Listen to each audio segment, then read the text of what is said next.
हाँ भाई, क्या हाल चाल? सब बढ़िया। तो हाइड्रोकार्बन का नेक्स्ट लेक्चर आज स्टार्ट करेंगे और ऑलमोस्ट इसको ख़त्म भी करने वाले हैं। क्या पढ़ रहे थे? तो भाई हम बात कर रहे थे किसकी? ESR की, इलेक्ट्रोफिलिक सब्स्टिट्यूशन रिएक्शंस की। बेंजीन एक्चुअल में हम पढ़ रहे थे। तो बेंजीन बनाने की जो मेथड है वो तो कल हमने देख ही लिए। और भाई बेंजीन में आज हमें क्या करना है? बेंजीन में हमें ESR रिएक्शंस देखनी है। ESR बोले तो इलेक्ट्रॉन स्नेही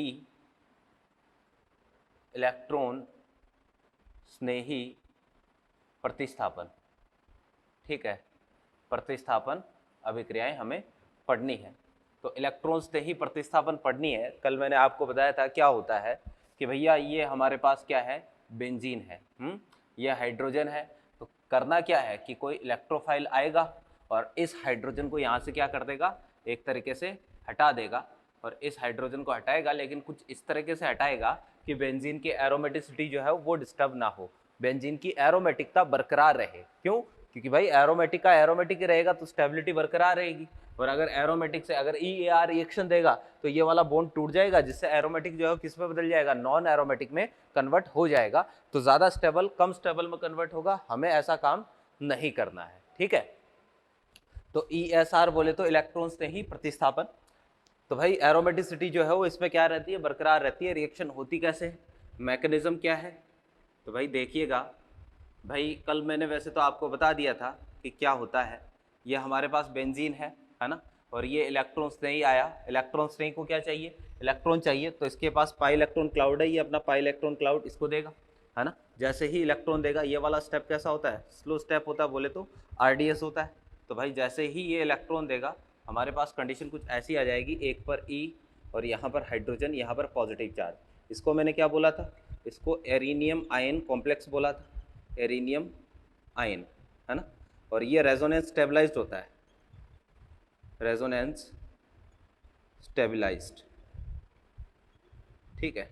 एरिनियम आयन होता है और ये कैसा होता है, अनुनाद द्वारा स्थायी होता है एरिनियम आयन। अब इसमें अनुनाद होगा तो डबल सिंगल डबल पॉजिटिव, ये वाला बॉन्ड इधर, ठीक है। तो हमारे पास जो है वो ये पॉजिटिव चार्ज और ये E और ये H, फिर ये वाला इधर आएगा, ये वाला इधर आएगा, तो कंडीशन ऐसी आ जाएगी, ये E और ये H और ये पॉजिटिव चार्ज, ठीक है। तो ये तीनों के तीनों जो है वो क्या हो जाएंगे। अब यहाँ से जो है एरोमेटिसिटी बरकरार रखने के लिए H वापस से क्या हो जाएगा, फ्री हो जाएगा। तो ये H प्लस बाहर, या न्यूक्लियोफाइल जो आएगा वो हाइड्रोजन को लेके क्या हो जाएगा भैया, बाहर हो जाएगा। तो हमारे पास जो है फाइनली ये वाला कंपाउंड बनेगा। तो ये इसकी क्या होती है भाई, एक तरीके से मैकेनिज्म होती है। अब देखिएगा ज़रा, इलेक्ट्रोफाइल है, बेंजीन पर अटैक करना है ना। इलेक्ट्रोफाइल को इलेक्ट्रॉनों की ज़रूरत है।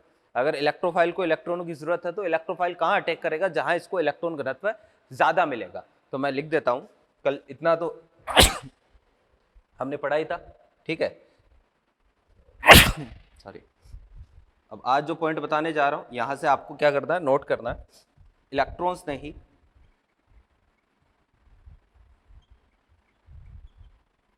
बेंजीन पर वहां आक्रमण करेगा जहां इलेक्ट्रॉन घनत्व अधिक होगा। क्लियर है कि भाई इलेक्ट्रॉन्स नहीं जो है वो बेंजीन रिंग पर कहां अटैक करेगा, जहां इसको इलेक्ट्रॉन घनत्व ज्यादा मिलेगा वहीं पर अटैक करेगा। क्लियर। अब देखिएगा कि क्वेश्चन कैसे आएगा, यहां से हमें तो ये पढ़ना है, ठीक है। भाई देखो, दो तरीके के समूह होते हैं, एक तो होते हैं ऑर्थो पैरा डायरेक्टिंग, एक होता है मेटा डायरेक्टिंग। इसका भी क्या मतलब होता है ये भी हम देख लेते हैं, ध्यान से देखिएगा।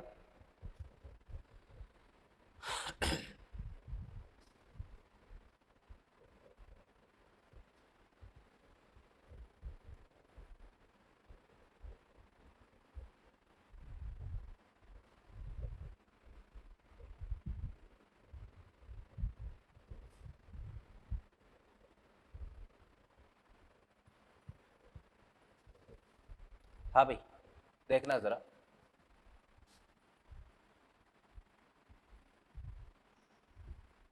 एक तो ये कंपाउंड है, ठीक है ना। और एक हमारे पास ये कोई कंपाउंड है, ये दो अलग अलग कंपाउंड है। क्लियर बात? अब भाई इन कंपाउंड में एक तो मान लो इलेक्ट्रोफाइल जो है वो इस बेंजीन रिंग पर अटैक करता है, एक यहाँ इलेक्ट्रोफाइल अटैक करता है, ठीक है।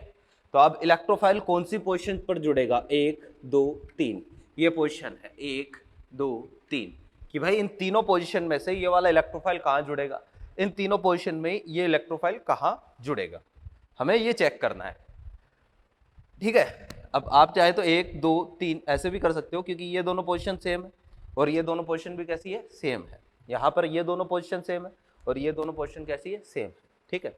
तो अब इलेक्ट्रोफाइल जो है वो इन दोनों में से, इन तीनों में से कौन सी पोजीशन पर अटैक करेगा ये चेक करना है। ध्यान से देखिएगा कि ये समूह जो है इसका प्रभाव कैसा होता है, इसका प्रभाव होता है भाई -m। और मैंने आपको ये बताया है कि इलेक्ट्रॉन्स नहीं कहाँ अटैक करेगा, तो इलेक्ट्रॉन्स नहीं वहां अटैक करेगा जहां इसको इलेक्ट्रॉन घनत्व ज्यादा मिलेगा, है ना। तो भाई तीन पोजीशन में से कौन सी पोजीशन पर इलेक्ट्रॉन घनत्व ज्यादा है, हमें ये चेक करना है। इसका -m प्रभाव होता है, यानी -m से इलेक्ट्रॉन खींचेगा। क्लियर है? और -m से इलेक्ट्रॉन खींचेगा तो अब एक चीज मैंने बता रखी, ये ऑर्थो, ये मेटा और ये पैरा, कि भाई m प्रभाव जो है कौन कौन सी पोजीशन पर होता है, ऑर्थो और पैरा पर होता है। m प्रभाव ऑर्थो और पैरा पर होता है, मेटा पर m प्रभाव नहीं होता है। तो ऑर्थो और पैरा पर जो है वो m प्रभाव होता है, चाहे +m हो चाहे -m हो। मेटा पर केवल I प्रभाव होता है, ठीक है। तो भाई देखो जरा, -m का मतलब इलेक्ट्रॉन विड्रॉ करना, ये इस बेंजीन रिंग से इलेक्ट्रॉन खींच रहे हैं, ठीक है। तो ऑर्थो और पैरा से तो इलेक्ट्रॉन खींच लिए, ऑर्थो और पैरा से तो इलेक्ट्रॉन खींच लिए इन्होंने, मेटा पर इसका प्रभाव पड़ा नहीं। तो अब 1 2 और 3 में से आप खुद सोच के बताओ ज्यादा इलेक्ट्रॉन घनत्व कहां होगा, ज्यादा इलेक्ट्रॉन घनत्व कहां मिलेगा, मेटा पर मिलेगा। क्यों? क्योंकि भाई ऑर्थो और पैरा से तो इलेक्ट्रॉन खींचे जा चुके हैं, और ऑर्थो और पैरा से इलेक्ट्रॉन खींच लिया तो यहां पर तो चार्ज कैसा आ गया, पॉजिटिव। और मेटा से इलेक्ट्रॉन जो है वो नहीं खींचे जा चुके हैं, तो कंपैरेटिवली मेटा पर इलेक्ट्रॉन घनत्व क्या होगा, ज्यादा होगा। समझ रहे हो बात को? तो यहां पर इलेक्ट्रोफाइल को चाहिए अब नेगेटिव चार्ज। अगर पैरा पर जाएगा तो पैरा से तो इलेक्ट्रॉन खींच रहा है, पॉजिटिव है, ऑर्थो पर भी पॉजिटिव है, तो ये ऑर्थो और पैरा पर तो जाएगा नहीं, इलेक्ट्रोफाइल कहां जाएगा, मेटा पर अटैक करेगा। कहने का मतलब इस रिएक्शन में अगर प्रोडक्ट बनता है तो ये वाला प्रोडक्ट बनेगा भाई, यहां इलेक्ट्रोफाइल जुड़ेगा।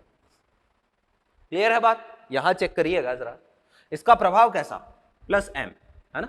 कि संयुग्मित तंत्र से डायरेक्टली जुड़े हुए परमाणु पर कम से कम एक लोन पेयर आ जाए तो प्रभाव कैसा होता है, +m प्रभाव होता है। तो इसका प्रभाव हो गया +m। तो 1 2 3 +m प्रभाव कहां कहां होगा, +m का मतलब इलेक्ट्रॉन देना, तो कहां कहां होता है, ऑर्थो और पैरा पर होता है, मेटा पर +m नहीं होता है। तो भाई ऑर्थो पोजीशन, ये मेटा पोजीशन और ये पैरा पोजीशन, यहां +m होगा, यहां पर भी +m होगा, यानी ये इलेक्ट्रॉन देगा, उसका असर ऑर्थो और पैरा पर आएगा, यानी यहां पर इसके कंपैरिजन में नेगेटिव चार्ज ज्यादा है। समझ रहे हो बात को?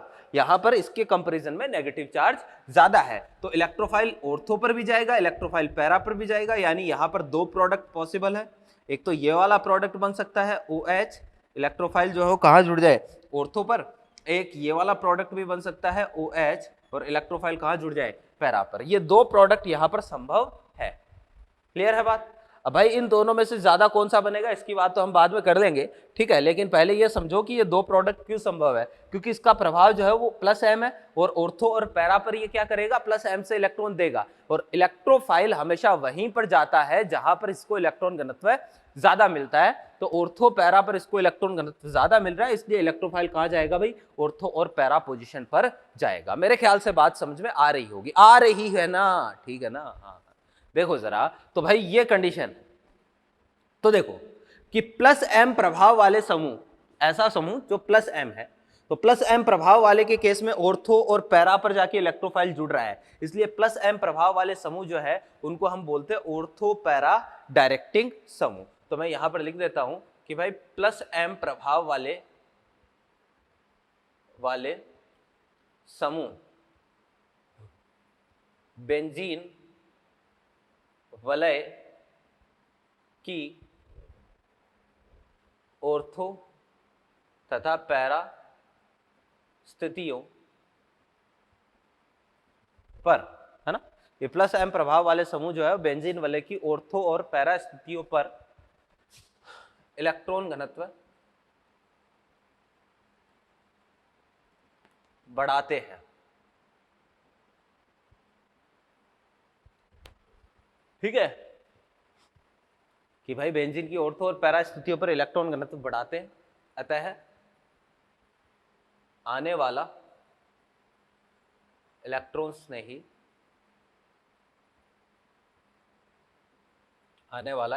स्नेही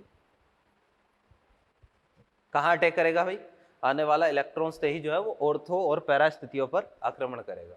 ऑर्थो तथा पैरा स्थितियों पर आक्रमण करेगा,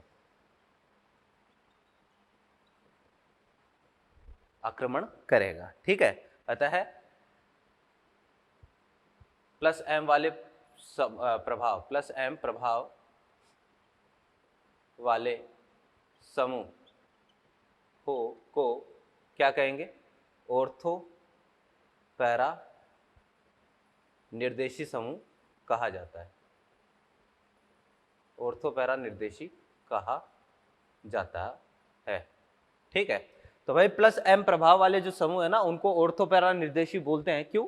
क्योंकि आने वाले इलेक्ट्रॉन्स को ये ऑर्थो और पैरा पर जाके जुड़ने का मतलब एक तरीके से जुड़ने को प्रेरित करते हैं, तो इनको ऑर्थो पैरा निर्देशी समूह बोला जाता है। तो ये है भाई ऑर्थो पैरा निर्देशी प्रभाव। क्लियर है?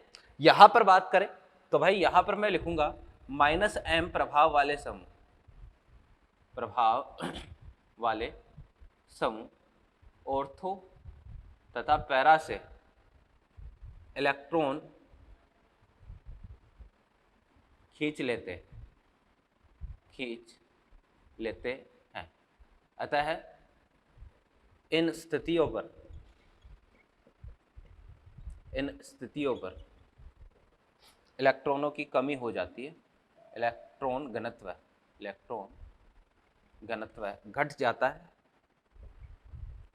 जाता है तथा इनके सापेक्ष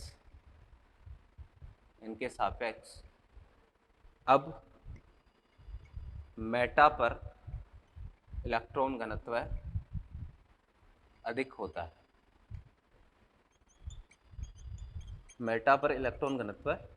होता है। अतः इलेक्ट्रॉन स्नेही मेटा स्थिति पर जुड़ेगा। अतः माइनस एम प्रभाव वाले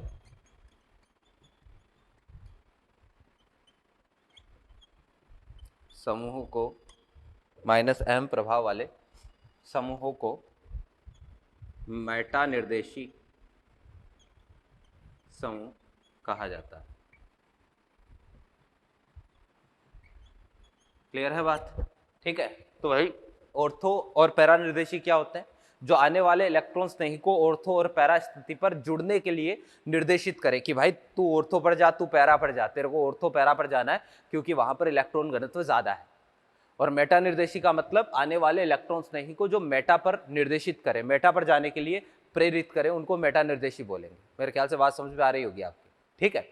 ऑर्थो निर्देशी और ऑर्थो पैरा निर्देशी कौन से होंगे? प्लस एम वाले जितने भी है वो ऑर्थो पैरा निर्देशी होंगे, माइनस एम वाले जितने भी है वो मेटा निर्देशी होंगे। क्लियर है बात? अब देखना जरा यहाँ से क्वेश्चन कैसे आएगा, ये तो हमने सीख लिया है। क्वेश्चन कैसे आएगा उसकी बात कर लेते हैं। देखिएगा, मिटा दो।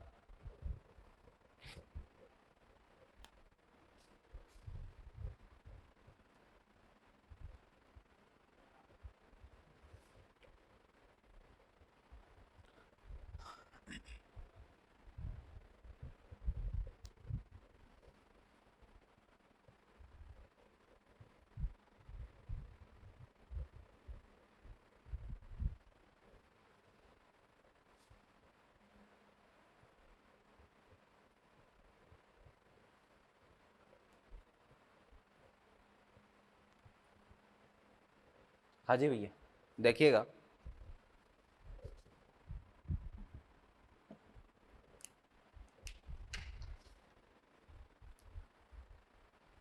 भाई देखो,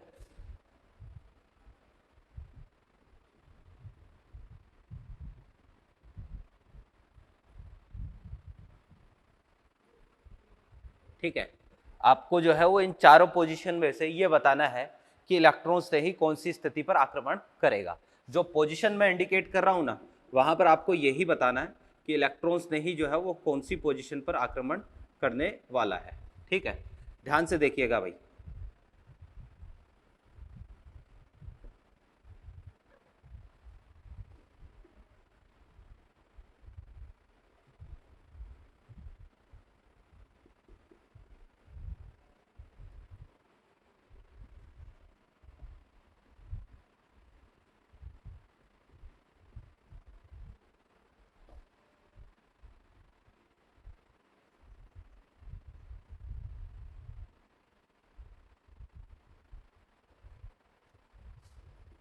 बहुत ही सिंपल सा काम है भाई, सोचो जरा, थोड़ा सा दिमाग लगाना।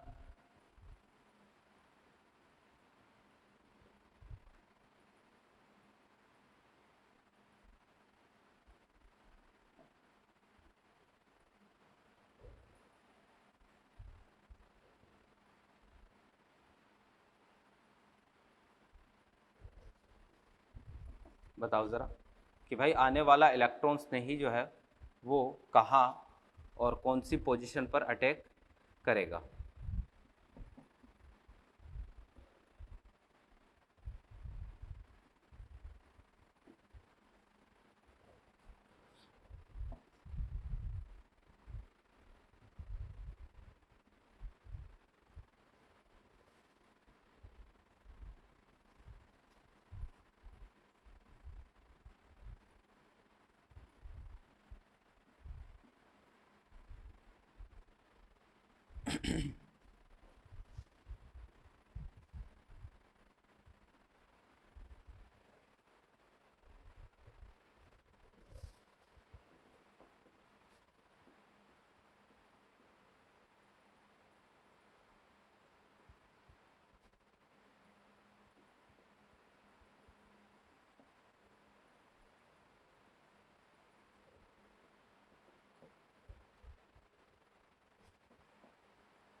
बहुत ही आसान सा काम है भाई, थोड़ा सा दिमाग लगाना है। आपको जो पोजीशन मैंने इंडिकेट करके दी है उनमें केवल इतना बताना है कि कौन सी पोजीशन पर इलेक्ट्रॉन घनत्व अधिकतम है ना। जहां इलेक्ट्रॉन घनत्व अधिकतम होगा वहीं पर जुड़ेगा भैया इलेक्ट्रॉन्स नहीं। ठीक है ना, इस चीज़ का ध्यान रखना केवल।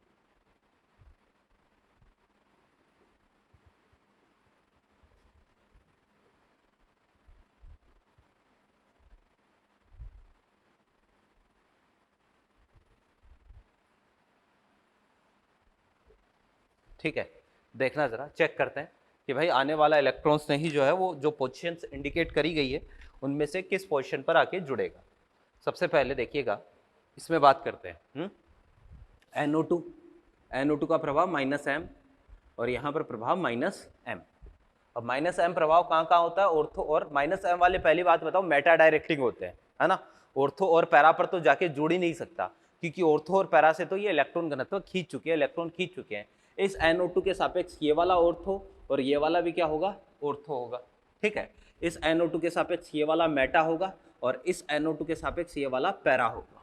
ठीक है, अब इस NO2 के सापेक्ष ये ऑर्थो हो गया, ये ऑर्थो हो गया, इस NO2 के सापेक्ष ये मेटा हो गया और ये भी मेटा हो गया, और इस NO2 के सापेक्ष ये पैरा हो गया। क्लियर है बात। तो इसका मतलब ये है कि ये वाला NO2 यहाँ से और यहाँ से इलेक्ट्रॉन खींच लेगा, यहाँ तो जुड़ेगा नहीं। ये वाला NO2 यहाँ से इलेक्ट्रॉन खींच रहा है, ये वाला NO2 भी यहाँ से इलेक्ट्रॉन खींच रहा है, लेकिन इस पोजीशन पर दोनों का मेटा पोजीशन, मेटा कंडीशन आ रही है, यानी इस पोजीशन पर जो है वो इनका M प्रभाव प्रेक्षित नहीं हो रहा है। और इस पोजीशन पर अगर M प्रभाव नहीं हो रहा है तो बाकी ऑर्थो और पैरा के सापेक्ष आप देखोगे कि यहाँ इलेक्ट्रॉन घनत्व आपको ज़्यादा देखने को मिलेगा, और इलेक्ट्रॉन घनत्व ज़्यादा देखने को मिलेगा तो इसका मतलब यहाँ आके ये जुड़ने वाला है। क्लियर बात, ऐसे आपको देखना है। यहाँ चेक करिएगा 1 और 2 में से, तो भाई ये NO2 के सापेक्ष ये ऑर्थो है, NO2 के सापेक्ष ये मेटा है। CH3 का प्रभाव कैसा होता है, इसका तो +H होता है, ये अपने लिए अच्छी बात है कि भाई +H है, ये इलेक्ट्रॉन घनत्व तो बढ़ाएगा, तो आने वाला इलेक्ट्रॉन्स नहीं वहाँ अटैक करेगा जहाँ H प्रभाव प्रेक्षित होगा। तो भाई ये इसके सापेक्ष जो है वो ऑर्थो पोजिशन है ना, तो यहाँ पर जो है इलेक्ट्रोफाइल जुड़ सकता है। ठीक है, यहाँ नहीं जुड़ेगा, कहाँ जुड़ेगा, यहाँ पर 2 नंबर पे आके इलेक्ट्रोफाइल जुड़ेगा। यहाँ चेक करते हैं CN का प्रभाव कैसा होता है भाई, -m। कहाँ कहाँ होगा, ये ऑर्थो और ये वाला मेटा और ये पैरा। तो भाई इसका माइनस एम प्रभाव एक तो कहाँ होगा, पैरा पर, यानी 2 नंबर पे नहीं जुड़ेगा, है ना। एक कहाँ जुड़ेगा, एक कहाँ होगा भाई, ऑर्थो यहाँ पर नहीं जुड़ेगा, है ना, जबकि इस पोर्शन को तो मार्क ही नहीं किया, 1 2 3 में से चेक करना है। अब यहाँ पर भी जुड़ सकता है, यहाँ पर भी जुड़ सकता है, मेजर कहाँ से बनेगा वो चेक करना है। भाई ये जो है CH3 के सापेक्ष ये वाला प्रभाव, ये वाला स्थिति कौन सी है, ऑर्थो, यहाँ पर प्लस H है, और देखो ऑर्थो मेटा और ये पैरा, CH3 के सापेक्ष ये पैरा, ठीक है। तो अब देखो जरा CH3 का यहाँ पर जो है वो एक तरीके से प्लस H भी है और प्लस I भी है, तो ओवरऑल जो है वो यहाँ इलेक्ट्रॉन घनत्व आपको ज्यादा मिलेगा, क्योंकि प्लस H भी है, यहाँ पर प्लस H तो है लेकिन प्लस I कम है। ये आपको हर एक एग्जांपल में अलग तरीके से भाई सोचना ही पड़ेगा, खुद को सोचना पड़ेगा, है ना। तो यहाँ पर जो है वो प्लस H तो है, प्लस I भी है, यहाँ पर प्लस H है, प्लस I भी है, लेकिन प्लस I क्योंकि CH3 से दूरी क्या हो गई है, बढ़ गई है, इसलिए प्लस I कम है, तो इसलिए ये यहाँ पर 1 नंबर पर जुड़ेगा, ये वाला ही मेजर प्रोडक्ट होगा। यहाँ पर बात करते हैं, देखना जरा, OCH3 है, इसका प्रभाव प्लस M है, Cn का प्रभाव कैसा है, माइनस M है, तो प्लस M प्रभाव है, तो 1 और 2, तो देखो जरा, यहाँ इसका प्लस M होगा, 2 तो मेटा हो गया इसके सापेक्ष, यानी 2 पर तो नहीं जुड़ेगा। माइनस M वाली तरफ तो जुड़ने का सवाल ही नहीं होता, क्यों, क्योंकि इलेक्ट्रॉन्स नहीं वहां जुड़ता है जहां इलेक्ट्रॉन घनत्व ज्यादा मिलता है। इसका मतलब कहां जुड़ेगा भाई, 1 नंबर पोजीशन पर अपना इलेक्ट्रोफाइल जुड़ेगा, 1 नंबर पर जुड़ेगा। क्लियर है, यहाँ चेक करिएगा, देखना जरा क्या करना है कि भाई देखो, इसको इसकी बात करते हैं, यहाँ पर जो है वो इसका प्रभाव कैसा है, नाइट्रोजन का संयुग्मित तंत्र से जुड़े हुए परमाणु पर एक लोन पेयर है, तो एक तरीके से नाइट्रोजन का इस वलय पर प्लस M प्रभाव है, इस वलय पर प्लस M प्रभाव है। संयुग्मित तंत्र से जुड़े हुए परमाणु और अगले के बीच में मल्टीपल बॉन्ड है, इसकी विद्युत ज्यादा है, तो यानी इस रिंग पर माइनस M प्रभाव है, तो जहां पर जिधर माइनस M लग रहा है उधर तो जुड़ने की पॉसिबिलिटी नहीं है, यानी इस रिंग पर तो जुड़ेगा नहीं, इस पर जुड़ेगा। कहाँ जुड़ेगा ये ऑर्थो और ये मेटा, तो भाई प्लस M प्रभाव कहाँ होगा, ऑर्थो पर होगा, यानी 1 नंबर पर आके इलेक्ट्रॉन से ही जुड़ने वाला है। यहाँ चेक करिएगा भाई, देखो देखना जरा कि भाई ये ऑक्सीजन इस रिंग पर प्लस M प्रभाव है, और ये भी संयुग्मित तंत्र से जुड़ा हुआ है, ऑक्सीजन का इधर भी प्लस M है, CO इस रिंग पर भी माइनस M है, CO का इधर भी माइनस M है, ठीक है। तो ध्यान से देखना, इसका प्लस M प्रभाव ये ऑर्थो, ये मेटा और ये पैरा, इसके सापेक्ष, है ना, तो यानी प्लस M प्रभाव यहाँ 1 नंबर पर है, 2 नंबर पे नहीं है। यहाँ पर चेक करते हैं, ये ऑर्थो, मेटा और ये पैरा, आपको क्या करना है, जहां पर जो पोजीशन इंडिकेट करी गई है ना, उसी पोजीशन को ध्यान में रखना है, उसी पोजीशन को ध्यान में रखते हुए, मतलब आप कहोगे सर यहाँ जुड़ सकता है, बिल्कुल जुड़ सकता है, लेकिन ये पोजीशन इंडिकेट नहीं करिए, जो पोजीशन इंडिकेट करी है उसको चूज करना, उनमें से चूज करना है, ठीक है। तो देखो, एक तो यहाँ पर तो जुड़ नहीं सकता 3 नंबर पे, क्योंकि इसका माइनस M लग रहा है, तो 3 नंबर पे नहीं जुड़ेगा, 2 नंबर पे नहीं जुड़ेगा, है ना, क्यों, क्योंकि ये मेटा पोजीशन है, प्लस M यहाँ है, एक यहाँ है, 1 पर है और 4 पर है। अब प्लस M तो ठीक है, अब देखो जरा 1 पर जुड़ेगा या 4 पर जुड़ेगा, ये हमें चेक करना है।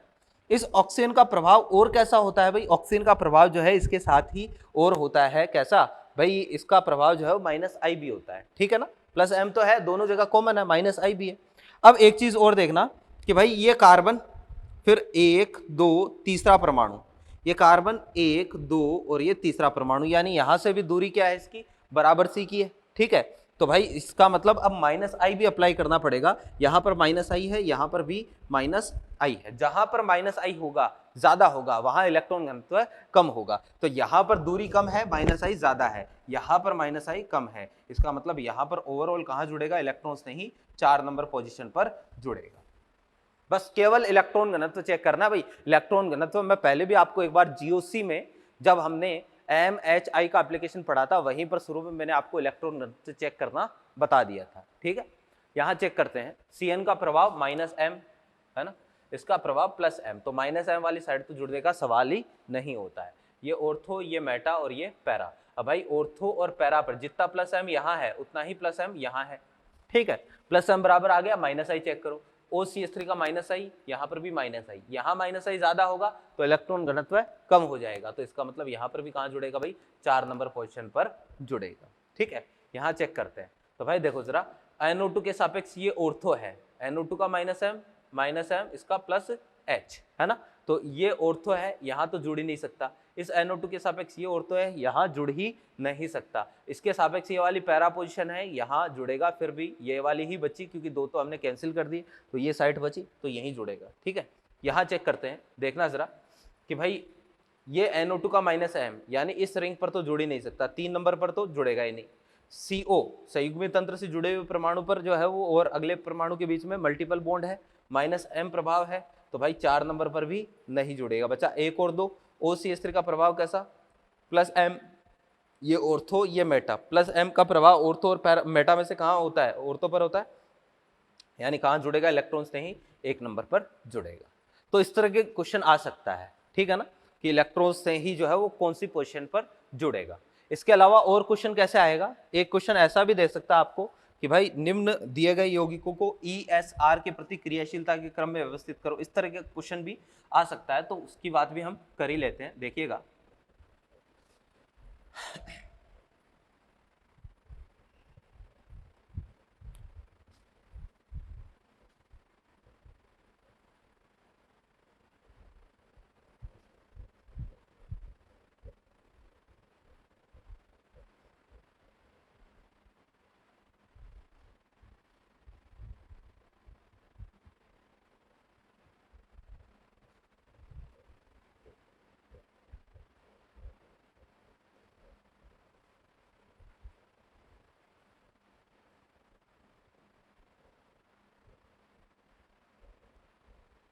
हाँ भाई, जैसे एक क्वेश्चन लिख रहा हूं, उसका जवाब देना आपको। क्वेश्चन ये है, दी गए यौगिकों को ESR के प्रति क्रियाशीलता के क्रम में व्यवस्थित करो। ठीक है, घटते या बढ़ते क्रम में आप व्यवस्थित कर सकते हो, वो आपको क्वेश्चन में जो बोले आपको वही काम करना है। ठीक है ना, क्वेश्चन में आपको जो बोलता है कि घटते क्रम में व्यवस्थित करना है या बढ़ते क्रम में, आप यहाँ पर कैसे भी व्यवस्थित कर सकते हो। देखना जरा, एक तो आपको ये दे दिया, एक ये दे दिया, एक ये दे दिया, एक ये दे दिया। ठीक है, जैसे मैं एक एग्जांपल ले रहा हूँ, अब इनको आपको ये बताना है कि कहाँ पर इलेक्ट्रॉन स्नेही प्रतिस्थापन सबसे आसानी से होगा। तो भाई जहाँ इलेक्ट्रॉन स्नेही का अटैक सबसे आसानी से होगा वो इलेक्ट्रॉन स्नेही प्रतिस्थापन सबसे आसानी से देगा, और इलेक्ट्रॉन स्नेही का अटैक सबसे आसानी से कहाँ पर होगा, जिसमें इलेक्ट्रॉन घनत्व ज़्यादा होगा। इसका प्रभाव कैसा भाई, OCH3 का +M, CH3 का प्रभाव +H, -M, तो +M ज़्यादा होगा तो ये ज़्यादा इलेक्ट्रॉन देगा, तो सबसे जल्दी ESR होगी पहले में, फिर होगी दूसरे में, फिर तीसरे और चौथे में से बात करें, इसका -M कम है, इसका ज़्यादा है, -M कम है तो ये कम इलेक्ट्रॉन खींचेगा, जितने कम इलेक्ट्रॉन खींचेगा इलेक्ट्रॉन घनत्व ज़्यादा होगा। अगर इन दोनों में से कंपेयर करो ना, यहाँ इलेक्ट्रॉन घनत्व ज़्यादा है तो यहाँ इलेक्ट्रॉन घनत्व ज़्यादा, तो तीसरा, और फिर कौन सा हो जाएगा, चौथा। ये ESR का क्रम, इस प्रकार का क्वेश्चन भी आपको दे सकता है। ठीक है, तो ये हमने कुछ बातें कर ली, जो जनरल बातें किसकी, ESR की, बोले तो इलेक्ट्रॉन स्नेही प्रतिस्थापन की। ठीक, अब हम बात करने जा रहे हैं ESR के उदाहरणों की, एग्जाम्पल्स की। देखिएगा जरा ध्यान से,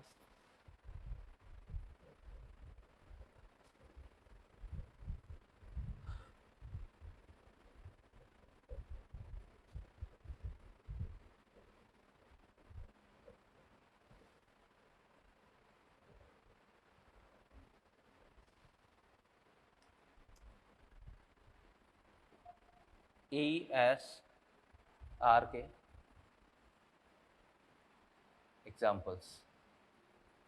ठीक है भाई, बेसिकली मोटा मोटी 4 एग्जाम्पल है, जो कल चारों मैंने आपको बताए थे। एक तो हैलोजनीकरण है, एक अपने पास कौन सा है, नाइट्रीकरण, एक सल्फोनीकरण, एक फ्रेडल क्राफ्ट रिएक्शन। ठीक है, तो इन चारों एग्जाम्पल की हमें बात करनी है। सबसे पहले मैं बात करूंगा हैलोजनीकरण की।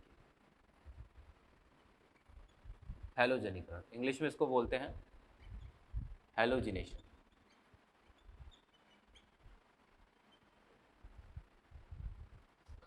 ठीक है, देखो जरा क्या होता है ये हैलोजनीकरण का मतलब क्या होता है भाई, एक तरीके से हैलोजन का जुड़ना। ये हैलोजनीकरण का मतलब होता है। तो आपको क्या करवाना है, जैसे सिंपली अगर मैं बात करूं, बेंजीन है, बेंजीन की रिएक्शन किसी भी X2 के साथ करवानी है, किसी भी हैलोजन के साथ करवानी है, रिएक्टिविटी का क्रम वही रहेगा, फ्लोरीन, क्लोरीन, ब्रोमीन, आयोडीन, ठीक है। लेकिन यहां आपको क्या करना है, FeCl3, FeCl2, ZnCl2 या AlCl3, इन सब की उपस्थिति में रिएक्शन करवानी है, ठीक है। इन सब की उपस्थिति में रिएक्शन करवानी है। ये सारे के सारे जो है वो अष्टक न्यून यौगिक है, और अष्टक न्यून यौगिक है, सारे के सारे अष्टक न्यून यौगिक है, यानी इन सबको इलेक्ट्रॉनों की जरूरत है, ये इनको इलेक्ट्रॉन चाहिए। और ऐसी प्रजातियां जिनको इलेक्ट्रॉन चाहिए या जो लोन पेयर ग्रहण कर सकती है, वो सारी की सारी लुईस अम्ल की तरह बिहेव करती है। ये सारी की सारी क्या है, लुईस अम्ल है। सारी की सारी प्रजातियां क्या है भाई, लुईस अम्ल की तरह बिहेव करेगी, सारी की सारी लुईस एसिड है। क्लियर है बात। तो जब रिएक्शन हम करवाएंगे तो फाइनल प्रोडक्ट के फॉर्म में हमारे पास भाई एक तो मिलेगा, यहाँ पर तो जुड़ जाएगा हैलोजन, और साथ में जो है वो HX क्या हो जाएगा, बाहर हो जाएगा। ये ओवरऑल रिएक्शन होती है। अब जनरल मैकेनिज्म तो हम पढ़ चुके हैं रिएक्शन की, अब एक जो मैकेनिज्म हमें पढ़नी है इस रिएक्शन की मैकेनिज्म क्या, मैं केवल इसी की मैकेनिज्म बताऊंगा, बाकी जो है वो किसी की मैकेनिज्म हम नहीं देखेंगे। तो जनरल मैकेनिज्म इसकी पढ़ चुके हैं, बिल्कुल उसी को हमें फॉलो करते हुए काम में देखना है, इसको रिएक्शन को देखना जरा। X2 प्लस साथ में क्या, लुईस अम्ल की उपस्थिति में रिएक्शन करवा रहे हैं। ये लुईस अम्ल कई बार क्वेश्चन पूछ लेता है यहाँ से कि जो हैलोजनीकरण है, भाई देखना जरा, एक चीज मैं आपको बता देता हूँ कि हैलोजनीकरण की रिएक्शन हो गई और एक फ्रीडल क्राफ्ट रिएक्शन हो गई, जो इसके बाद में पढ़ेंगे। इन दोनों में हम यही काम में लेते हैं, लुईस अम्ल काम में लेते हैं। कई बार पूछ लेता है इस लुईस एसिड का काम क्या होता है, ये क्यों काम में लिया जाता है। इसका काम होता है भाई इलेक्ट्रोफाइल बना के देना। क्या काम होता है, इलेक्ट्रोफाइल जनरेट करके देना, ये आपको इलेक्ट्रोफाइल बना के देता है, ठीक है। अब भाई देखना जरा कैसे इलेक्ट्रोफाइल बनेगा। तो यहाँ X2 हमने ले रखा है, भाई आपको तो पता ही है, तुम होशियार तो ही हो कि हेलोजन पर जो है वो 3-3 लोन पेयर होते हैं, तो हेलोजन पर 3-3 लोन पेयर हो गए, है ना। और साथ में आपने AlCl3 ले रखा है मान लो, तो ये हमारा AlCl3, आप बाकी इनमें से कोई भी काम में ले सकते हो क्योंकि सारे के सारे अष्टक न्यून यौगिक है। तो भाई देखना जरा, इसके पास जो है वो बाह्यतम कोश में कितने इलेक्ट्रॉन है, एल्यूमिनियम के पास केवल 6 इलेक्ट्रॉन है।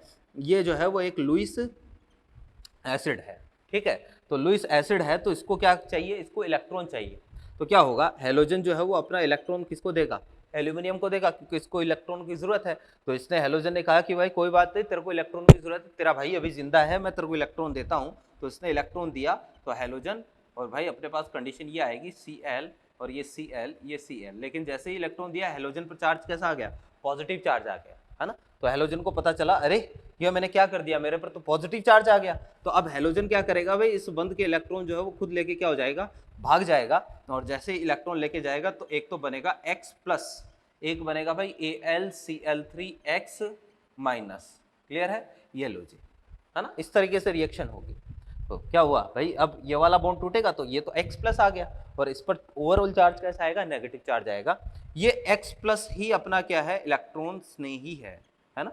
अगर यहाँ पर आप क्लोरीन लेते हो तो Cl+ हो जाएगा, ब्रोमीन लेते हो तो Br+, आयोडीन लेते हो तो I+, है ना, वही सारी चीज है। तो भाई क्वेश्चन डायरेक्टली ये भी पूछ सकता है कि हैलोजनीकरण अभिक्रिया में इलेक्ट्रॉन स्नेही कौन सा होता है, तो X+ इलेक्ट्रॉन्स नहीं होता है, ठीक है। या हैलोजनीकरण प्रक्रिया में हैलोजनी कारक प्रजाति कौन सी है, तो X+ जो है वो हैलोजनी कारक प्रजाति है। अगर आप क्लोरीन के साथ रिएक्शन करवाते हो तो उसको क्लोरीनीकरण बोल देंगे, ब्रोमीन के साथ ब्रोमीनीकरण, आयोडीन के साथ आयोडीनीकरण, तो रिएक्शन का नाम उसी के अकॉर्डिंग हो जाएगा, ठीक है। अब देखिएगा इलेक्ट्रॉन्स नहीं आया, अब आगे की रिएक्शन वैसी है जो हमने जनरल मैकेनिज्म पढ़ी थी ना, बिल्कुल वैसी ही रिएक्शन है। ये आया भाई अपना इलेक्ट्रॉन्स नहीं, ये इसको पाई इलेक्ट्रॉन क्लाउड देगा, तो पाई इलेक्ट्रॉन क्लाउड देगा तो पहले हमारे पास क्या बनेगा भाई, ऐसे करके कुछ एरिनियम आयन कॉम्प्लेक्स बनेगा। ये हमारे पास एरिनियम आयन कॉम्प्लेक्स बनेगा जो अनुनाद द्वारा स्थायी होगा। फाइनली जो है वो यहाँ से हाइड्रोजन क्या हो जाएगा, फ्री हो जाएगा, और हाइड्रोजन फ्री होगा तो हमारे पास क्या बनेगा भाई, कुछ ऐसे, ये एक तो X, एक H+ क्या हो जाएगा, फ्री हो जाएगा। फिर देखो जरा कि ये H+ क्या करेगा, वो Al, Cl, Cl, Cl और ये X, है ना, माइनस, कुछ ऐसी कंडीशन है। तो ये H+ क्या करेगा, ये X- H+ को इलेक्ट्रॉन देगा और वापस से इससे इलेक्ट्रॉन खींच लेगा, तो वापस से AlCl3 क्या हो जाएगा, बाहर हो जाएगा, और HX भी क्या हो जाएगा, बन जाएगा। तो इस तरीके से रिएक्शन चलती है भाई। ये वाला स्टेप क्या होता है, ये वाला स्लो स्टेप, ये वाला स्टेप जो है वो स्लो स्टेप होता है जिसमें इलेक्ट्रॉन देता है, और बाकी सारा वही है। तो इसमें क्या कौन सा पॉइंट आपको ध्यान में रखना है? पॉइंट यही ध्यान में रखना है, पहला पॉइंट ये ध्यान में रखना है कि भाई इसका काम क्या होता है। इन सब का काम होता है ना, लुईस अम्लों का काम, लुईस अम्ल का काम इलेक्ट्रॉन स्नेही बनाना होता है। ठीक है, तो ये आपको क्या करते हैं भाई, इलेक्ट्रॉन्स ने ही जनरेट करके देते हैं, इलेक्ट्रॉन्स ने ही बना के देते हैं रिएक्शन के लिए। ठीक है ना, अब देखिएगा तो ये है हैलोजनीकरण की रिएक्शन, बहुत ही सिंपल सा काम है। ठीक है ना, जो पॉइंट मैंने आपको बताए हैं वो ध्यान में रखना। क्वेश्चन कैसे आता है? अच्छा एक चीज और, ये सारे के सारे जो होते हैं लुईस अम्ल, इनको हैलोजन वाहक भी बोलते हैं। क्या बोलते हैं? हैलोजन वाहक। हैलोजन वाहक का मतलब, वाहक का मतलब क्या होता है ना, वाहन एक तरीके से जो लेके जाता है ना, तो ये हैलोजन को कैरी करने का काम करता है। जैसे यहाँ पर ये हैलोजन को लेके जा रहे हैं तो इनको हैलोजन वाहक भी बोला जाता है। क्लियर है बात? क्वेश्चन कैसे आएगा उसकी बात करते हैं, देखिएगा बता रहा हूँ।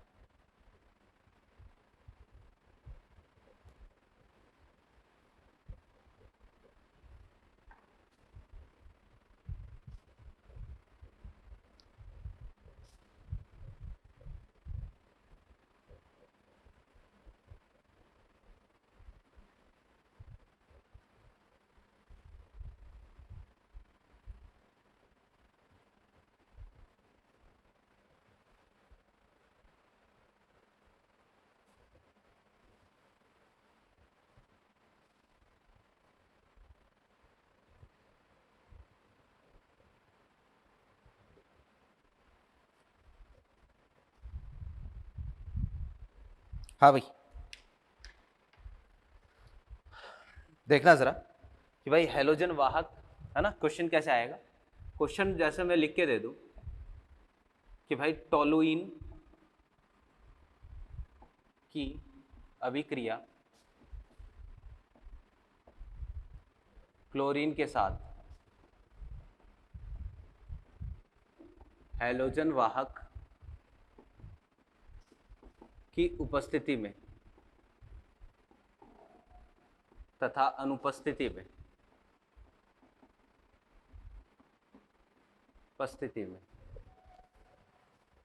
बने उत्पाद क्या होंगे। करवाने पर बने उत्पाद क्या होंगे। ठीक है, इस तरह का क्वेश्चन दे दिया। एक तो ये क्वेश्चन की लैंग्वेज है, या फिर भाई डायरेक्टली आपको क्वेश्चन जो है वो ऐसे भी लिख के दे सकता है ना। दोनों में आंसर एक ही होगा। एक तो क्लोरीन के साथ रिएक्शन करवानी है HNO की उपस्थिति में, एक आपको क्लोरीन के साथ रिएक्शन करवानी है AlCl3 की उपस्थिति में। ठीक है भाई, ये वाली जो रिएक्शन है ना, क्लोरीन और HNO, ये वाली रिएक्शन होगी फ्री रेडिकल सब्स्टिट्यूशन रिएक्शन, मुक्त मूलक प्रतिस्थापन अभिक्रिया। और ये वाली जो रिएक्शन होगी ये इलेक्ट्रोफिलिक सब्स्टिट्यूशन रिएक्शन, यानी इलेक्ट्रॉन्स ने ही प्रतिस्थापन अभिक्रिया। सबसे पहले यहां से इलेक्ट्रोफाइल मिलेगा कौन सा, Cl+, यहां से मुक्त मूलक मिलेगा कौन सा, Cl+। और मुक्त मूलक कहां जुड़ेगा, मुक्त मूलक को देखकर मुक्त मूलक बनता है, तो इसमें मुक्त मूलक कौन सा बनेगा, ये वाला बेंजाइलिक कार्बन है, बेंजाइलिक कार्बन। और मुक्त मूलक बेंजाइलिक कार्बन पर बनेगा, ये रिएक्शन पहले हम पढ़ चुके हैं, CH2Cl, ये वाला मेजर प्रोडक्ट होगा। ठीक है, ये वाला प्रोडक्ट बनेगा। जबकि यहां पर बात करें तो इलेक्ट्रोफाइल मिल रहा है Cl+, कहां, CH3 का प्रभाव कैसा है भाई, +H प्रभाव है, ये ऑर्थो और पैरा पर होता है, तो ऑर्थो और पैरा पर जाके जुड़ेगा, तो यहां पर प्रोडक्ट मिलेगा भाई ऑर्थो और पैरा का मिक्सचर, ये Cl और यहां CH3 और ये Cl। ठीक है, तो यहां पर ऑर्थो और पैरा का मिक्सचर मिलेगा, क्योंकि ये जो है ऑर्थो पैरा डायरेक्टिंग होता है ना, तो एक बार तो ऑर्थो पर जोड़ दो, एक पैरा पर जोड़ दो। ठीक है, तो भाई इस तरीके से आपको क्या करना, काम करना है, ये ध्यान देना, चाहे इस फॉर्म में लिख दे चाहे इस फॉर्म में लिख दे, बात एक ही है। क्लियर है बात? तो भाई ये हो गया अपने पास क्या, टोलुइन की अभिक्रिया में, मतलब इस तरह के क्वेश्चन जहां यहां से जनरली पूछा जाता है। एक और क्वेश्चन देखिएगा जरा इसी से रिलेटेड, हालांकि मॉड्यूल का क्वेश्चन है, वो हम सॉल्व कर ही लेते हैं जब बात आ ही गई है तो, है ना। देखना जरा, एग्जाम में आया वो क्वेश्चन है, कल देखा था मैंने। हाँ भैया, ये क्वेश्चन तुम्हारा है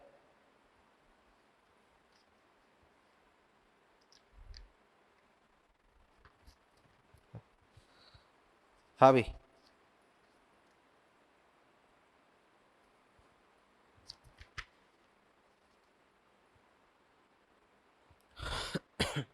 क्वेश्चन है भाई तुम्हारा, क्वेश्चन नंबर 10 है ना, स्टेज 4 क्वेश्चन नंबर 10, सेम ही क्वेश्चन है ऐसा ही, ठीक है ना। तो कर लोगे मेरे ख्याल से आप, ऑर्थो और पैरा प्रोडक्ट बनाना है उसमें भी, ठीक है ना। तो ठीक है भाई, एक तो और क्वेश्चन तो है लेकिन वो नाइट्रीकरण का है, तो पहले हम नाइट्रीकरण पढ़ लेते हैं, उसके बाद देखते हैं क्वेश्चन को, ठीक है।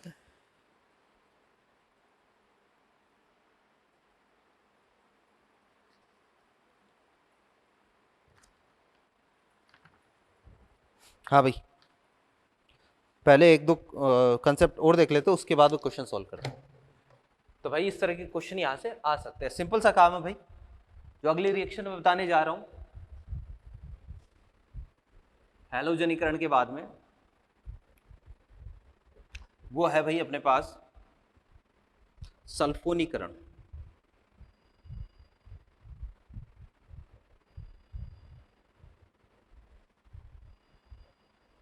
देखिएगा रिएक्शन का नाम क्या है भाई, सल्फोनीकरण। यानी जरूर रिएक्शन जो है वो अपन एक तरीके से किसके साथ करवाएंगे, एक तरीके से SO3H का जुड़ना ही क्या होता है, सल्फोनीकरण होता है। इंग्लिश में इसको बोलते हैं सल्फोनेशन, सल्फोनेशन हिंदी में सल्फोनीकरण, ठीक है भाई। रिएजेंट इसके लिए क्या काम में आता है, तो यहां पर जो रिएजेंट काम में आता है ना, जिसकी उपस्थिति में रिएक्शन करवाते हैं, वो अपने पास होता है भाई सांद्र H2SO4, ठीक है। क्या होता है, सांद्र कंसंट्रेटेड H2SO4, ये हमारा रिएजेंट होता है, ठीक है। या यहाँ पर जो है वो हम बेसिकली H2SO4 प्लस SO3 भी काम में ले सकते हैं, या H2S2O7 भी काम में ले सकते हैं। पहले जो सल्फोनीकरण की रिएक्शन करवाई थी बिल्कुल वैसा ही है, यानी ये बेंजीन है ना, और एरो पर लिख के दे दे भाई कंसंट्रेटेड H2SO4, ठीक है, ये लिख के दे दे। तो भाई एरो पर अगर ये लिख के देगा तो सल्फोनीकरण में होता क्या है भाई, SO3H का जुड़ना सल्फोनीकरण होता है, इसका नाम होता है भाई benzene sulphonic acid, benzene sulphonic acid, ठीक है, ये इसका नाम होता है। तो रिएक्शन जो है वो कैसे चलती है हमें तो ये देखना है, प्रोडक्ट ये बना बेंजीन सल्फोनिक एसिड, और रिएक्शन कैसे चलती है, कौन से पॉइंट से क्वेश्चन आ सकता है उसकी बात करते हैं। तो भाई इसके लिए तो मैकेनिज्म हमें देखनी पड़ेगी, मैकेनिज्म देखिएगा। हालांकि एरिनियम आयन कॉम्प्लेक्स वाली मैकेनिज्म तो सेम ही है, हमें ये देखना है कि यहाँ इलेक्ट्रॉन स्नेही कौन होता है ना, और वो बनता कैसे है। तो हम सांद्र H2SO4 काम में ले रहे हैं, ये H2SO4 की संरचना होती है भाई, ये H2SO4 की संरचना होती है। अब एक चीज देखिएगा कि जहां पर भी H2SO4 अपने पास होता है, ऐसा तो है नहीं केवल एक ही मॉलिक्यूल होगा, बहुत सारे मॉलिक्यूल होंगे। तो भाई कोई एक H2SO4 का मॉलिक्यूल जो है, क्योंकि एसिड है तो ये ब्रेक होगा H+ और HSO4- में, है ना, और कोई दूसरा मॉलिक्यूल जो है वो क्या करेगा, इस H+ को एक्सेप्ट करेगा। जैसे ये वाला मॉलिक्यूल H+ को एक्सेप्ट कर रहा है, तो जैसे ही इसने H+ को एक्सेप्ट किया तो H+ को एक्सेप्ट करते ही अपने पास कंडीशन ऐसी आएगी, ध्यान से देखिएगा, OH और ये पॉजिटिव, ठीक है। ये यहां पर क्या बन रहा है भाई, एक तरीके से H2O बन रहा है। H2O एक गुड लिविंग ग्रुप होता है, अच्छा हटने वाला समूह होता है, जल्दी से हट जाता है, आसानी से मॉलिक्यूल से बाहर निकल जाता है। तो ये ऑक्सीजन क्या करेगा, इस बॉन्ड के इलेक्ट्रॉन लेके क्या हो जाएगा, बाहर हो जाएगा। जैसे ही ये ऑक्सीजन बॉन्ड के इलेक्ट्रॉन लेके बाहर जाएगा, वैसे ही ये वाला ऑक्सीजन जो है वो अपने इलेक्ट्रॉन इधर रख देगा, है ना। तो हमारे पास कंडीशन कुछ ऐसी आएगी, H2O तो यहां से क्या हो गया, बाहर हो गया, और HO double bond S double bond, और यहाँ इस पर पॉजिटिव चार्ज आ जाएगा, ये वाला H+ को क्या कर देगा, अगेन फ्री कर देगा। तो हमारे पास बनेगा भाई SO3, ये SO3 है ना, या इसको SO3 भी बोल देता हूँ, और यही SO3 अपना इलेक्ट्रॉन्स नहीं होता है। क्वेश्चन नंबर 1 कि सल्फोनीकरण में इलेक्ट्रॉन्स नहीं कौन होता है, या सल्फोनीकरण की रिएक्शन में सल्फोनिकारी प्रजाति कौन सी होती है, SO3 गैस होती है। तो अगर सांद्र H2SO4 अपन काम में लेते हैं, सांद्र H2SO4, तो कुछ इस तरीके से इलेक्ट्रोफाइल जनरेट होता है। या अगर आप H2SO4 प्लस SO3 काम में लेते हो तो यहां पर इलेक्ट्रोफाइल जनरेशन की जरूरत नहीं पड़ती, अपने आप ही बन जाता है। H2S2O7 इन दोनों को मिलाकर H2S2O7 बोलते, तो यहां पर भी इलेक्ट्रोफाइल की जरूरत बनाने की जरूरत नहीं होती, अपने आप इलेक्ट्रोफाइल मिल जाता है, ठीक है। तो ये रिएक्शन हो गई, है ना। फिर देखिएगा नेक्स्ट स्टेप में क्या होगा।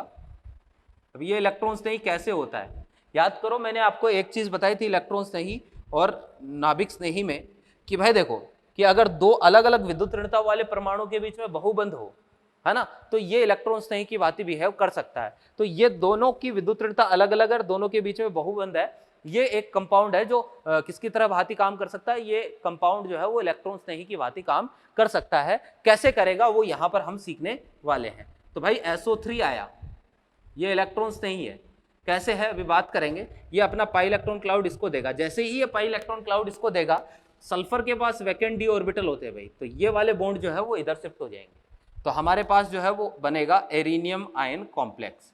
देखिएगा ये वाला SOO और ये माइनस, ठीक है, और यहां पर चार्ज कैसा आएगा, पॉजिटिव। ये है एरिनियम आयन,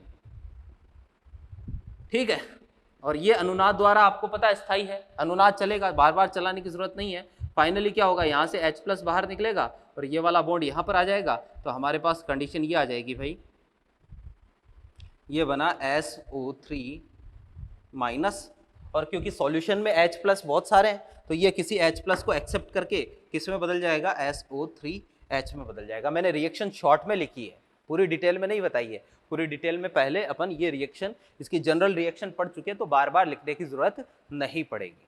आपको इसमें जो ध्यान में रखना है वो ये ध्यान में रखना है, पहली बात तो ये है कि सल्फोनेशन की पूरी रिएक्शन एक तरीके से उत्क्रमणीय होती है, ठीक है। फिर दूसरी बात, सल्फोनेशन की पहला पॉइंट लिखना है, सल्फोनेशन की अभिक्रिया उत्क्रमणीय प्रकार की होती है, दोनों दिशाओं में चलती है। दूसरा, सल्फोनेशन में सल्फोनिकारी प्रजाति कौन सी होती है, SO3। सल्फोनेशन में सल्फोनिकारी प्रजाति कौन सी, SO3। SO3 जो है वो सल्फोनिकारी प्रजाति होती है, ठीक है। तो ये हमारे पास हो गई कौन सी, सल्फोनिकारी प्रजाति हो गई SO3। क्लियर है, यानी जो सल्फोनिकारी प्रजाति बोल दो या इलेक्ट्रॉन्स नहीं बोल दो, एक ही बात है। तो सल्फोनीकरण अभिक्रिया में इलेक्ट्रॉन्स नहीं कौन है, SO3 है, ठीक है। तीसरा पॉइंट जो ध्यान में रखना है कि सल्फोनीकरण में सांद्र H2SO4 के स्थान पर डाइल्यूट H2SO4 काम में नहीं ले सकते, यानी सांद्र H2SO4 के स्थान पर तनु H2SO4 हम काम में नहीं ले सकते। क्यों काम में नहीं ले सकते, क्योंकि भाई इस रिएक्शन के बीच में जल बनता है ना, और इस रिएक्शन में अगर तनु H2SO4 काम में ले लोगे तो अभिक्रिया पश्चिम दिशा में चली जाएगी, यानी आगे वाली रिएक्शन तो कम होगी, पीछे वाली रिएक्शन ज्यादा होगी, तो सल्फोनीकरण की दर क्या हो जाएगी, कम हो जाएगी।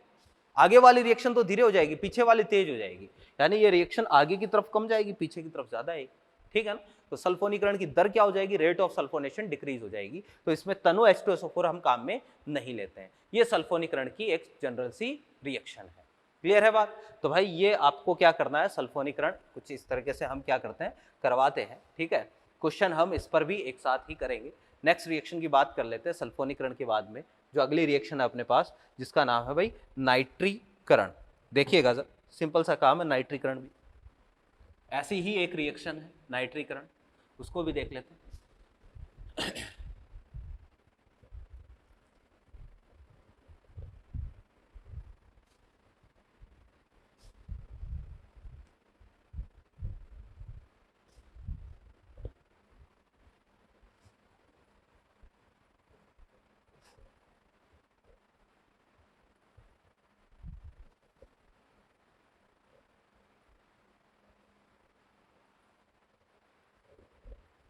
हाँ भैया,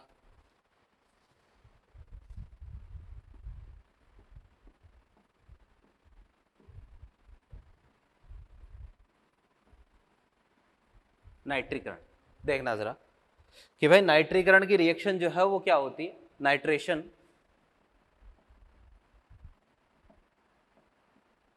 ठीक है। क्या करवाना है इन रिएक्शन में, तो नाइट्रीकरण की जो रिएक्शन है, ठीक है, बेसिकली इनमें क्या करवाते हैं हम, बहुत ही सिंपल सा काम है। सबसे पहले रिएजेंट क्या काम में लेंगे, तो यहाँ रिएजेंट जो काम में लेंगे वो होगा अपना सांद्र H2SO4 प्लस सांद्र HNO3, ठीक है। ये हमारा रिएजेंट हो, सांद्र H2SO4 प्लस सांद्र HNO3। क्लियर है बात, ये रिएजेंट हो गया। इसको जो है वो हम नाइट्रिकारी मिश्रण भी बोलते हैं, नाइट्रिकारी मिश्रण, ये भी इसका नाम होता है, ठीक है। और रिएक्शन कैसे होती है, तो भाई देखो जरा, बेंजीन है, बेंजीन की रिएक्शन आपको सांद्र H2SO4 प्लस HNO3 के साथ करवानी होती है, सांद्र HNO3 के साथ करवानी होती है। तो फाइनली NO2 का जुड़ना जो है वो नाइट्रीकरण कहलाता है। तो ये बनेगा भाई अपने पास नाइट्रोबेंजीन, बेंजीन। इस रिएक्शन की मैकेनिज्म में से भी आपको 2-3 पॉइंट ध्यान में रखने हैं, ठीक है। आपको केवल जो है वो मैं एक ही स्टेप किसी भी रिएक्शन का बता रहा हूं, और वो है इलेक्ट्रोफाइल के जनरेशन का। इलेक्ट्रोफाइल कैसे बना, ये इंपॉर्टेंट चीज है कि इलेक्ट्रोफाइल कैसे जनरेट होता है ना। तो ध्यान से देखिएगा कि भाई मैकेनिज्म क्या है रिएक्शन की, इलेक्ट्रॉन्स नहीं कैसे बना, कौन सी बारीकियां इसके बारे में, कौन से स्टेटमेंट आपको ध्यान में रखने हैं। तो भाई H2SO4 है, H2SO4 ये सबसे पहले ब्रेक होगा H+ और HSO4- में, क्लियर है। HNO2 की संरचना भैया ऐसी होती है ना, ये HNO2 होता है। तो भाई H+ को ये क्या करेगा, सबसे पहले एक्सेप्ट करेगा, ये H+ को एक्सेप्ट करेगा, है ना। ऑक्सीजन अपना लोन पेयर देगा, जैसे ही लोन पेयर देगा तो ये पता है आपको H2O नाइट्रोजन, और ये जो है वो इस ऑक्सीजन पर पॉजिटिव चार्ज आ रहा है, तो ये वाला जो है एक गुड लिविंग बन रहा है। तो यहाँ से H2O बना, ऑक्सीजन जो है वो अपने बॉन्ड के इलेक्ट्रॉन लेके क्या हो गया, बाहर हो गया, और यहाँ H2O क्या हो गया, बाहर हुआ, और पीछे हमारे पास बना भाई ये, या फिर इसको NO2+ भी बोल सकते हैं। और यही अपना इलेक्ट्रॉन्स नहीं है। पहला पॉइंट आपको ये ध्यान में रखना है कि इस रिएक्शन में इलेक्ट्रॉन्स नहीं कौन है, इस रिएक्शन में इलेक्ट्रॉन्स नहीं होता है NO2+। यानी आप यूँ समझो कि ये दोनों का मिश्रण जो है वो एक ऐसी मशीन है जो आपको NO2+ प्रोवाइड करवाने का काम करती है। यहाँ से NO2+ मिलेगा, और NO2+ कहाँ जुड़ेगा, जहाँ इसको इलेक्ट्रॉन घनत्व ज़्यादा मिलेगा वहाँ जुड़ेगा, क्लियर बात। तो भाई यहाँ से NO2+ मिला, यही अपना क्या है, इलेक्ट्रॉन्स नहीं है। एक तो पॉइंट ये याद रखो, इलेक्ट्रॉन्स नहीं कौन सा है। ESR रिएक्शन के एग्जाम्पल जितने भी हम पढ़ रहे हैं उन सब में आपको इलेक्ट्रॉन्स नहीं का खास ध्यान रखना है कि कौन सी रिएक्शन में कौन सा इलेक्ट्रॉन्स नहीं बन रहा है। डायरेक्टली क्वेश्चन आता है इलेक्ट्रॉन्स नहीं क्या है, सल्फोनीकरण में इलेक्ट्रॉन्स नहीं क्या होता है, हेलोजनीकरण में क्या होता है, नाइट्रीकरण में क्या होता है, फ्रीडल क्राफ्ट में कौन सा होता है। किसी भी रिएक्शन में डायरेक्टली क्वेश्चन यहाँ से ऐसे ही पूछा जाता है, क्लियर बात। तो भाई ये हो गया इलेक्ट्रॉन्स नहीं। फिर देखिएगा यहाँ H+ तो H2SO4 तो H+ दे रहा है, H+ देने वाले एसिड, और HNO3 जो है वो H+ ले रहा है। ये क्या होते हैं भाई, ब्रोंस्टेंट बेस, याद करो ब्रोंस्टेंट लोरी अम्ल क्षार सिद्धांत। तो ब्रोंस्टेंट क्या कहता है, ऐसे पदार्थ जो H+ देते हैं वो तो अम्ल होते हैं, और जो प्रोटॉन लेते हैं वो क्षार होते हैं, ब्रोंस्टेंट क्षार होते हैं। तो ध्यान ये भी रखना है कि यहाँ HNO3 ब्रोंस्टेट क्षार की भांति व्यवहार करता है। डायरेक्टली क्वेश्चन आता है नाइट्रीकरण अभिक्रिया के संदर्भ में कौन सा सही है कौन सा गलत है, क्लियर है। फिर इसके बाद की रिएक्शन तो जनरल रिएक्शन है, ये बेंजीन है ना, ये NO2 आया, ठीक है, इलेक्ट्रॉन्स नहीं आया, बेंजीन अपना इलेक्ट्रॉन्स मतलब इसको पाई इलेक्ट्रॉन देगा, हमारे पास वही एरिनियम आयन कॉम्प्लेक्स बनेगा, ये NO2 ये H और ये पॉजिटिव, ये अनुनाद द्वारा स्थायी होता है, हाइड्रोजन को हटाएगा, और पीछे हमारे पास जो है वो क्या बनेगा भाई, एक तरीके से नाइट्रोबेंजीन। तो बाकी की रिएक्शन तो एज इट इज है। मैं ये वाला सेकंड स्टेप जो है वो किसी भी रिएक्शन का आपको बार बार लिखने की जरूरत नहीं, क्योंकि जनरलाइज जो रिएक्शन हो रही है ना उसी को ये फॉलो कर रहा है, क्लियर है बात। केवल पहले स्टेप का ध्यान में रखना है कि इलेक्ट्रॉन्स नहीं कौन सा है और कैसे बना, केवल इतना ध्यान में रखना है, ठीक है। तो ये नाइट्रीकरण की रिएक्शन है। अब देखना जरा, नाइट्रीकरण की रिएक्शन में सबसे पहले अपने पास क्या बना, नाइट्रोबेंजीन। अगर आप इसका वापस से इसकी रिएक्शन करवा देते हो कंसंट्रेटेड H2SO4 प्लस HNO3 के साथ, मान लो इसकी रिएक्शन आपने वापस से करवा दी, अब NO2 का प्रभाव कैसा है, -M वाले कैसे होते हैं भाई, मेटा डायरेक्टिंग होते हैं। ये एक ऐसी मशीन है जिससे आपको क्या मिलेगा, NO2+ मिलेगा। तो अब आने वाला NO2 कहां कौन सी पोजीशन पर अटैक करेगा, मेटा पर अटैक करेगा। तो हमारे पास जो है वो क्या बनेगा भाई, ये लो जी, इसको नाम बोलूंगा मैं 1,3 डाइनाइट्रोबेंजीन, 1,3 डाइनाइट्रोबेंजीन, ठीक है।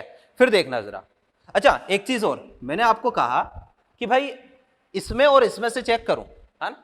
तो ESR की प्रतिक्रियाशीलता ज्यादा किसकी है, तो ESR की प्रतिक्रियाशीलता हम कैसे देखते हैं, इलेक्ट्रॉन घनत्व चेक करते हैं, जिस पर इलेक्ट्रॉन घनत्व ज्यादा उसकी क्रियाशीलता ज्यादा। ये तो NO2 है, ये तो -M से इलेक्ट्रॉन खींच रहा है, यानी यहां इलेक्ट्रॉन घनत्व ज्यादा है, इसकी क्रियाशीलता ज्यादा है। तो भाई इसकी क्रियाशीलता क्या हो गई, कम हो गई, इसकी क्रियाशीलता और कम हो गई।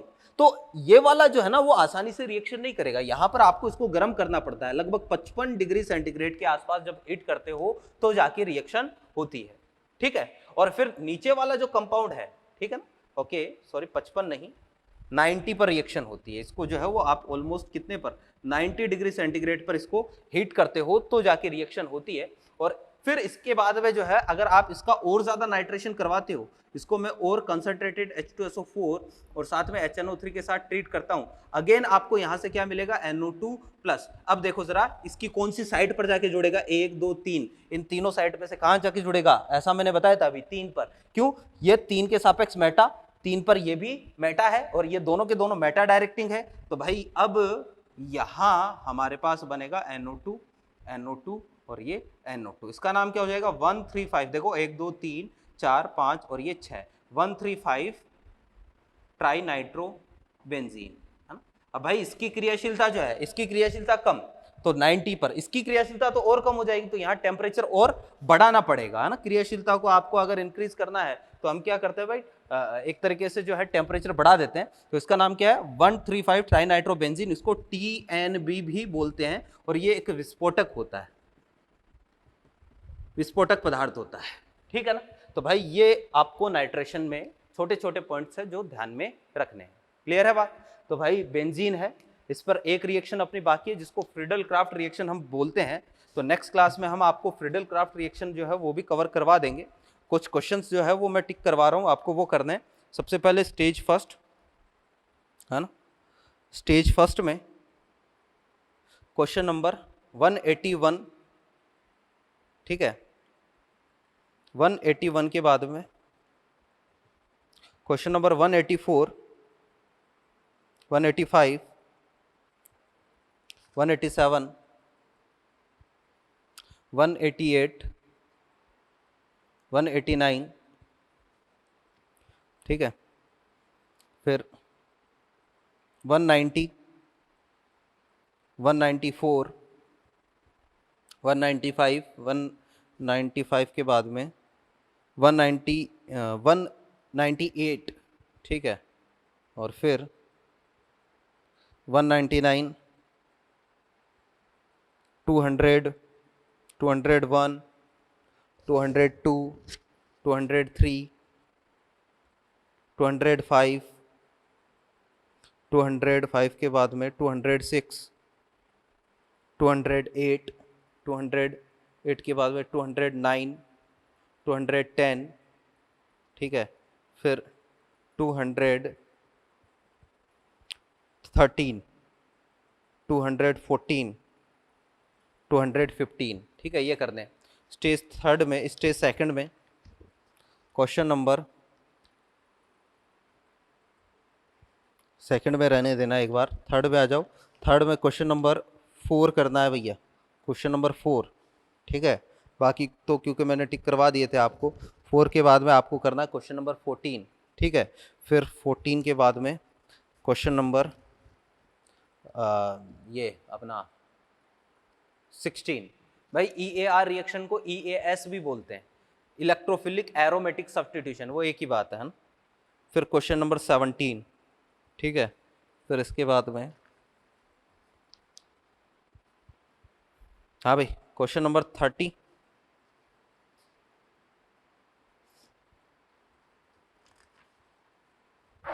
सॉरी, ठीक है, इतने कर लेना। फिर स्टेज फोर्थ में आ जाओ, question number 10, stage fourth part A, है ना, stage fourth part A, question number 10, 10 के बाद में 14,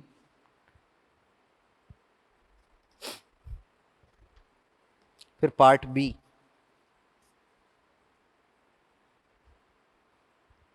पार्ट बी में क्वेश्चन नंबर 14, ठीक है, 14 के बाद में क्वेश्चन नंबर 18,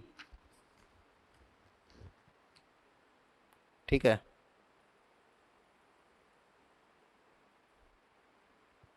एटीन के बाद में, ठीक है भैया, इतना ही कर दो एक बार, बाकी क्वेश्चन जो है वो हम बाद में कर लेंगे, ठीक है, क्योंकि थोड़े बहुत क्वेश्चन बाकी है। कल आते ही हम बेंजीन कंप्लीट करेंगे, बेंजीन कंप्लीट करने के बाद मॉड्यूल डिस्कस करेंगे। कल और परसों की क्लास में हम मॉड्यूल डिस्कस करने वाले हैं, ठीक है। तो इसमें या इससे पहले कि किसी भी क्लास में किसी भी प्रकार का कोई भी डाउट रहा हो, आप बात करें, व्हाट्सएप करें, हम आपका डाउट सॉल्व करने की पूरी कोशिश करेंगे। यहाँ से हम कंटिन्यू करते हैं नेक्स्ट क्लास में। Thank you.